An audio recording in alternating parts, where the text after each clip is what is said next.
Et donc, comme je l'expliquais précédemment, ma situation actuelle est un petit peu complexe. Mais bien que cela puisse paraître inquiétant, je suis sûr que tout se déroulera à merveille. Surtout après avoir reçu cette avance et commencé à écrire. Et puis c'est vrai que mon style de vie rudimentaire donnera dans tous les cas de la matière au livre. Quoi qu'il en soit, je suis pas encore complètement sûr quant au titre du livre. Mais certains diront que ça sonne trop dramatique. Mais une fois de plus, ne faut-il pas écouter son instinct? À ce propos, j'envisage également l'idée d'utiliser un pseudonyme.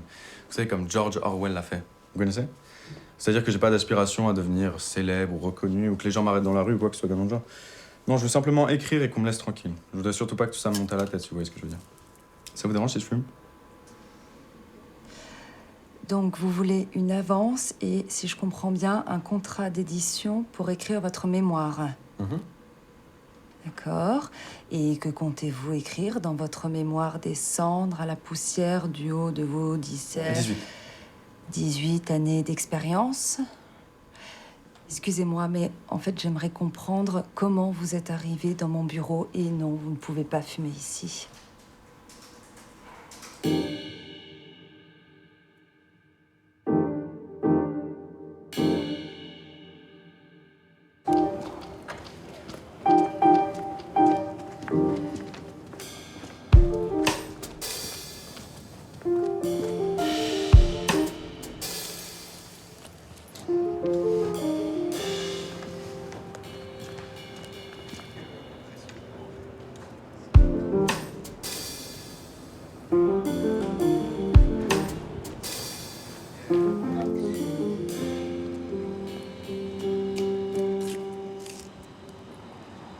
Bonjour.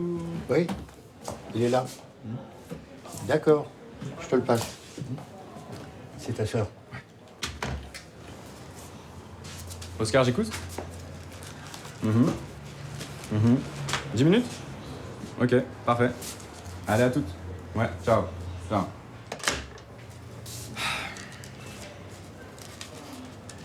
Je suppose qu'elle est occupée à sauver des vies, hein? Café? Volontiers.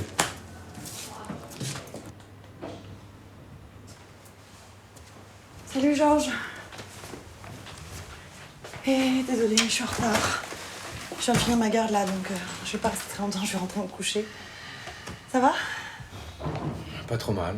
Ouais. Je veux dire, Hemingway avait 27 ans quand il a écrit son premier roman. Je suppose que j'ai encore pas mal de temps. Oui.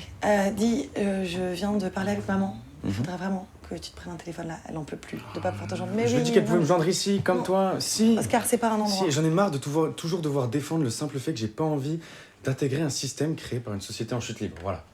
Je suis toujours ici de toute façon. Ok. Surtout à partir de maintenant. Ouais, bah justement, faut qu'on en parle.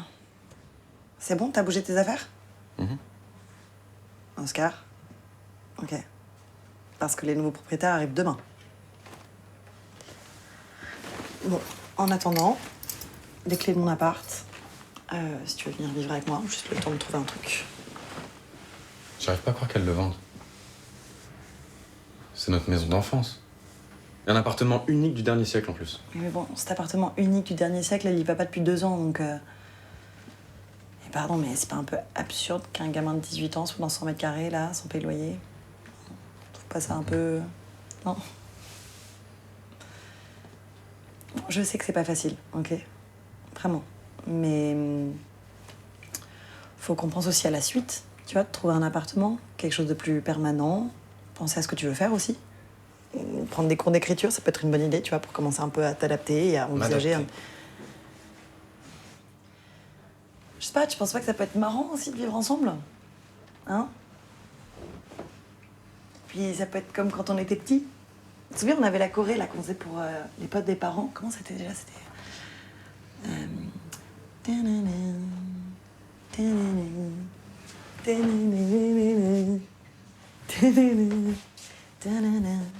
Non, arrête, ça me fait honte. T'agis comme une gamine. Tu crois vraiment que j'ai envie de vivre avec toi? Non, moi je suis un écrivain, j'ai besoin de rien, d'accord? J'ai pas besoin d'appartement, j'ai pas besoin de toi et j'ai encore moins besoin de tes cours d'écriture.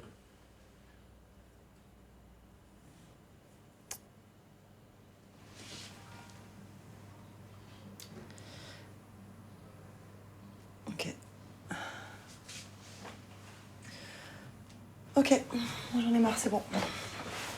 Je sais pas à qui t'en veux en fait, d'accord? Peut-être né à la mauvaise époque ou je sais pas quoi, mais c'est pas de ma faute. J'essaye juste de t'aider, Oscar. Ok? C'est quoi, va voir ton vieux pote, là. Il a sûrement des bien meilleurs conseils à te donner. Et puis tu m'appelles, hein, si tu trouves un appart. Ok? Allez.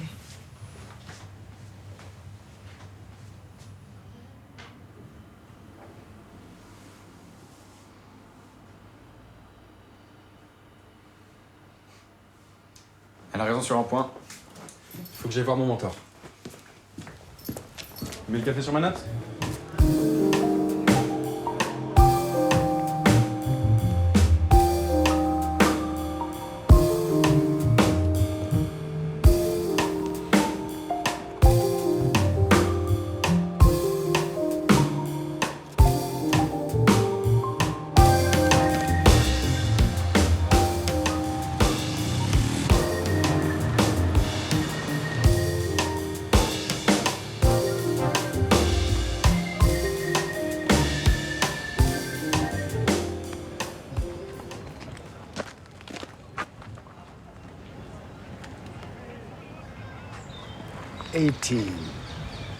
Eighteen was very tough for the writing. At that time, I basically lived at this bar in the Saint-Germain-des-Prés, Le Principal. And I used to write there all day and into the night just so I could get a couple hours sleep, wake up the next day, and do the whole thing over again. I even used to leave my typewriter at the bar because I spent more time there than I did in my own home. That pretty girl I was dating, though, was none too happy about this arrangement at the bar, I can tell you. Of course, that's how women are. You can't expect them to understand. I mean, people want to argue this point with me, but I'll tell you, women are just wired differently. Put on this planet for different purposes. I don't want to harp about this, but you should know, the one time I let a woman distract me, I mean, she wanted to go on vacation, didn't she? So we went on vacation, and when I came back, that really good script I wrote that was just about to get set up never got made. Well, I wasn't there, was I? You have to stick to the plan, you see. You have to stick to the purpose. And if it means we spend the night at a bar, spend the night on a park bench every once in a while. That builds character. It's what turns a man into a writer. Exactly. That's what I've been trying to tell people about my memoir. And this apartment thing. It's... Memoir? You're writing a memoir? What about? You're like this spoiled brat kid. You have the life experience of a show poodle. Anyway, that was 60 years ago. The times are completely different now. You have to learn to adapt.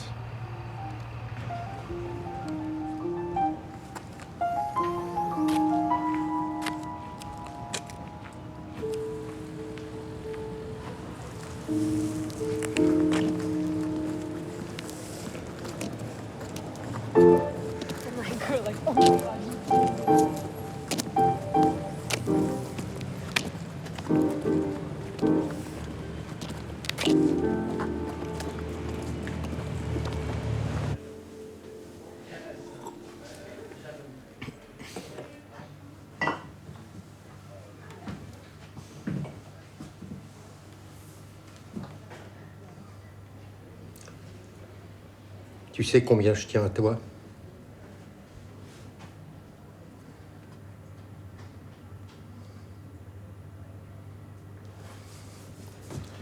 Écoute, il faut que tu te reprennes en main. Ta vie pourrait être bien plus dure.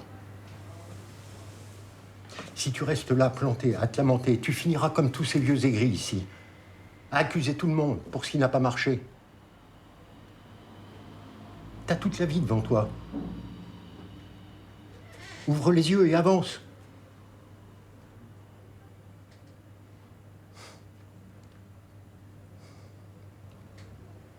Si tu le fais pas pour toi, fais-le au moins pour ta pauvre sœur. Je vous ai vu grandir tous les deux ici. Je sais à quel point Elle tient à toi.